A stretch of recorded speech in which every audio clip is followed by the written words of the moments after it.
બનાસકાંઠા જિલ્લા કલેક્ટર મિહિર પટેલની અધ્યક્ષતામાં આજરોજ પાલનપુર કલેક્ટર કચેરીના મીટિંગ હોલ ખાતે જિલ્લા સંકલન અને ફરિયાદ નિવારણ સમિતિની એક મહત્વની બેઠક યોજાઈ હતી, જેમાં સ્થાનિક ધારાસભ્યશ્રીઓની રજૂઆતો અને પ્રજાના પ્રશ્નોના ઝડપી ઉકેલ માટે તમામ વિભાગના વડાઓને પરસ્પર મજબૂત સંકલન સાધીને નગરજનોના પ્રશ્નોનું ત્વરિત નિવારણ લાવવા કડક સૂચના આપવામાં આવી હતી। બનાસકાંઠા જિલ્લાના મુખ્ય મથક પાલનપુર ખાતે આજે વહીવટી તંત્ર અને ચૂંટાયેલા જનપ્રતિનિધિઓ વચ્ચે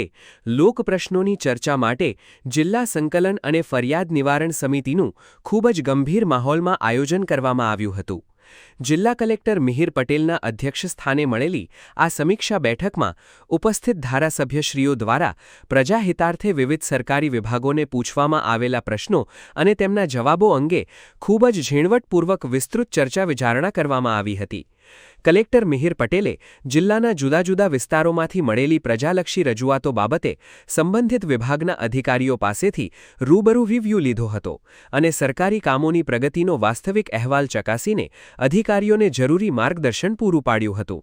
તેમણે સ્પષ્ટ શબ્દોમાં જણાવ્યું હતું કે પ્રજાના પ્રશ્નોનું વહેલામાં વહેલી તકે નિરાકરણ લાવવા માટે જિલ્લા, તાલુકા અને ગ્રામ્ય કક્ષાએ તમામ સંબંધિત વિભાગોએ અને અધિકારીઓએ પરસ્પર ઉત્તમ સંકલન રાખીને પડતર કામોને તાત્કાલિક પૂર્ણ કરવા પડશે। ખાસ કરીને આગામી ચોમાસાની ઋતુને ધ્યાને રાખીને પ્રી મોન્સૂન કામગીરી યુદ્ધના ધોરણે પૂરી કરવા પર આ બેઠકમાં વિશેષ ભાર મૂકવામાં આવ્યો હતો, જેમાં હાઈવે અને રસ્તાઓની આસપાસ નડતરરૂપ ઝાડી ઝાંખરા દૂર કરવા તેમજ ચોમાસામાં જે નીચાણવાળા વિસ્તારોમાં પાણી ભરાઈ જવાની સમસ્યા સર્જાય છે ત્યાં આગોતરી પૂર્વ તૈયારીઓ અત્યારથી જ કરી રાખવા કડક આદેશો અપાયા હતા।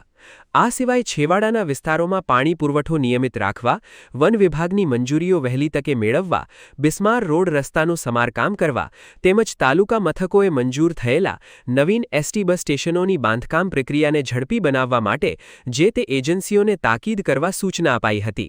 આ ઉચ્ચસ્તરીય બેઠકમાં પાલનપુરના ધારાસભ્ય અનિકેતભાઈ ઠાકર, દાંતાના ધારાસભ્ય કાંતિભાઈ ખરાડી, જિલ્લા પોલીસ વડા પ્રશાંત સુંબે અને અધિક જિલ્લા કલેક્ટર સીપી પટેલ સહિત જિલ્લાના તમામ અમલીકરણ અધિકારીઓ ખાસ ઉપસ્થિત રહ્યા હતા અને લોકહિતના કામો સમયસર પૂરા કરવા સંકલ્પબદ્ધતા દર્શાવી હતી। સરકારી તંત્ર અને જનપ્રતિનિધિઓ વચ્ચેની આ પ્રકારની સંકલન બેઠકો ચોક્કસપણે આવકારદાયક છે, કારણ કે જ્યારે વહીવટી અધિકારીઓ અને ધારાસભ્યો એક ટેબલ પર બેસીને લોકપ્રશ્નોની ચર્ચા કરે છે ત્યારે જ વહીવટમાં પારદર્શિતા આવે છે। અને હવે જોવાનું એ રહેશે કે કલેક્ટરશ્રીની આ કડક સૂચનાઓ બાદ પ્રી મોન્સૂન સહિતના અન્ય લોક ઉપયોગી કામો ગ્રાઉન્ડ લેવલ પર કેટલા ઝડપથી પૂરા થાય છે।